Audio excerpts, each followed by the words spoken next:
Mister ladies நேயர்களுக்கு என் அன்பு வணக்கம். டாக்டர் வை தீபா, அரசு யோகா மற்றும் இயற்கை மருத்துவ கல்லூரி மற்றும் மருத்துவமனை.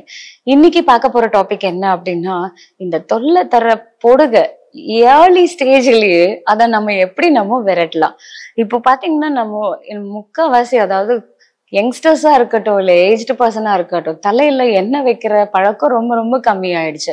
ஸோ அப்போ அந்த மண்டை காஞ்சி அது என்ன ஆகும் அப்படின்னாக்கா உங்களுக்கு அந்த ட்ரைனஸ் அதிகமாவே கொடுக்கும். இது ஏர்லி ஸ்டேஜ்லயே நம்ம எப்படி தெரிஞ்சுக்கலாம் அப்படின்னு பாத்தீங்கன்னா, இப்போ இந்த ஸ்கேல்ப்ல ஜென்ரலாவே நம்மளுடைய தலை இருக்குல்ல, அந்த மண்டையோடைய ஸ்கின்னுக்கும் நம்மளுடைய நார்மல் ஸ்கின்னுக்கும் நிறைய வித்தியாசம் இருக்கு. ஆக்சுவலா இதுல 5 லேயர்ஸ் இருக்கு ஸ்கின்னோடது. இதுல செபாஷியஸ் கிளாண்ட் அப்படின்றது பிரசன்ட் ஆயிருக்கு. இந்த கிளாண்ட்ல இருந்து செக்ரீட் ஆகக்கூடியதுதான் சீபம் அப்படின்னு சொல்லக்கூடிய ஒரு எண்ணெய் பசை இருக்கக்கூடிய அந்த செக்ரீஷன் இருக்கும். இது நேச்சுரலான ஆயில். அப்ப நீங்க கேட்கலாம், அதுதான் அது நேச்சுரலா ஆயில் இருக்குல்ல, அப்புறம் நான் வேற எதுக்கு ஆயில வைக்கணும் அப்படின்னு சொல்லிதான் நிறைய யங்ஸ்டர்ஸ் ஆர்கியூ பண்றதே. ஆக்சுவலா என்னன்னா, நம்ம அந்த மாதிரி நேச்சுரல் ஆயில் செக்ரீஷனும் நம்ம வைக்கிற எண்ணெயும் இது உங்களுக்கு அதிகமாவும் போகக்கூடாது, எண்ணெயே இல்லாம நமக்கு ட்ரையாவும் போகக்கூடாது. அப்போ அதை நம்ம ரெகுலேட் பண்ணணும்னா ஃபர்ஸ்ட் ஏர்லி ஸ்டேஜ்லயே இதை நம்ம கண்ட்ரோல் பண்ணணும்னா நம்ம இது ஹெட்டோட ஹைஜீன், அதாவது ஹேர் ஹைஜீன் ரொம்பவே முக்கியம். வாரத்துல 2 நாள் எண்ணெய் தேய்ச்சி தலை குளிக்கிறது ரொம்ப ரொம்ப அவசியம். இது நம்ம இந்த early stage of dandruff control பண்றதுக்கு, அதுலயும் இந்த நல்லெண்ணெய் வச்சு நம்ம எடுக்கும் போது it's a very good conditioner. நம்மளுடைய முடியல இந்த ஸ்கேல்பை நல்லா ஸ்ட்ரென்தன் பண்ணி அந்த ஃபாலிகல்ஸ் எல்லாத்தையும் ஸ்ட்ரென்தன் பண்ணும். இதுல இருக்கக்கூடிய ஆன்டி ஆக்சிடென்ட் லிக்னைன் பாத்தீங்க அப்படின்னா இது டேண்ட்ரஃப் வராம தடுக்கிறதுக்கும் ஹெல்ப் பண்ணுது. இதுல இருக்கக்கூடிய புரோட்டீன் நம்மளுடைய அந்த ரூட் ஆஃப் ஹேரை கூட ஸ்ட்ரென்தன் பண்ணி அந்த ஃபாலிகல்ஸ் நல்லா ரூட்ல இருந்தே ஸ்ட்ரென்தன் பண்ணிட்டே வரும். ஸோ அப்போ அந்த வாரத்துல 2 நாள் நம்ம எண்ணெய் தேய்ச்சி தலை குளிக்கிறது ரொம்ப ரொம்ப அவசியம்.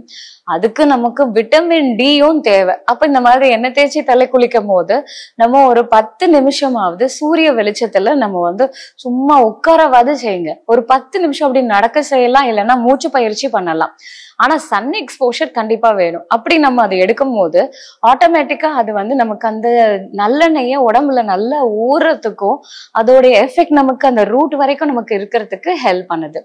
இந்த எண்ணெய் வச்சு தலை குளிக்கும் போது அந்த டெட் செல்ஸ் எல்லாமே உங்களுக்கு கிளியர் ஆகும். இப்ப நம்ம சொன்னோம்ல, நேச்சுரலாவே அந்த ஆயில் செக்ரீஷன் இருக்கும்ட்டு, அது பாத்தீங்க அப்படின்னா 24 ஹவர்ஸ்ல அது அப்படியே ட்ரை ஆகி அடை மாதிரி தலையில படிஞ்சிடும்.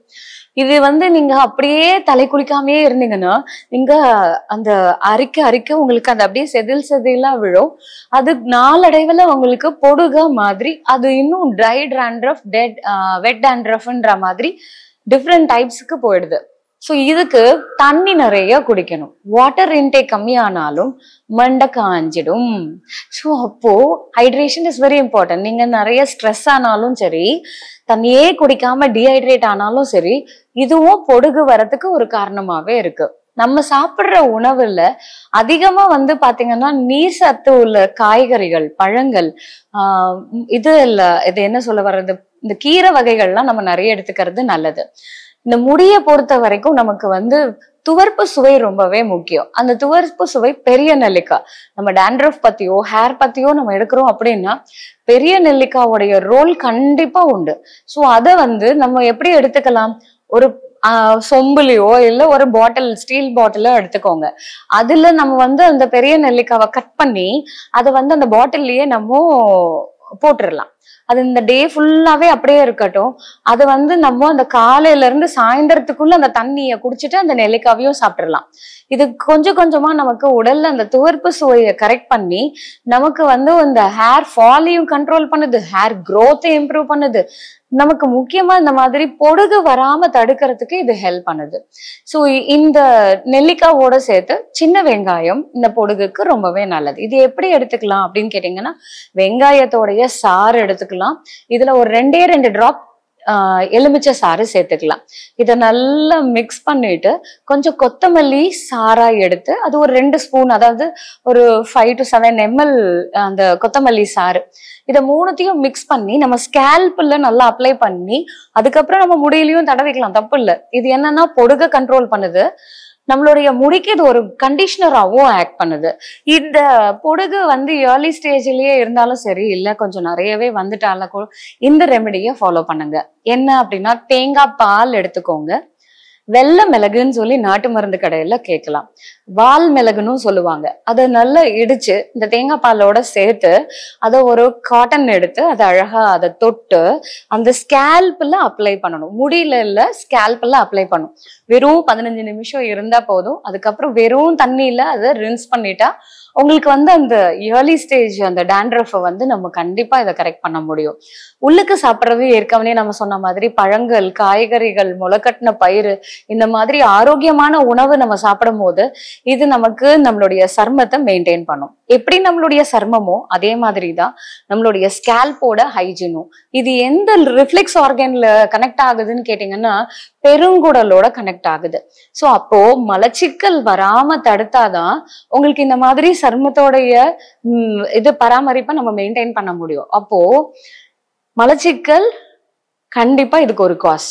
அப்போ தண்ணி நிறைய குடிக்கணும். நறுசத்து உள்ள காய்கறிகள், கீரைகள்லாம் நம்ம சேர்த்துக்கிறது ரொம்பவே நல்லது. கருவேப்பிலை ரொம்பவே எஃபெக்டிவ்ங்க. இது கருன்னு நமக்கு நல்ல முடிய வளர்த்தும், அதே நேரத்துல இந்த மாதிரி பொடுகையும் வந்து வராம தடுக்கும். பொடுகு இருக்கிறவங்களுக்கு இந்த கருவேப்பிலையை நம்ம ஜூஸாவும் எடுத்துக்கலாம். அதே மாதிரி நம்ம பொடியா துவையலாவும் நம்ம சாதத்துல போட்டு நம்ம சாப்பிடலாம். ஸோ இன்னும் இந்த மாதிரி நிறைய ஹெல்த் இன்ஃபர்மேஷனோட உங்களை அடுத்த வீடியோல சந்திக்கிறேன். நன்றி, வணக்கம்.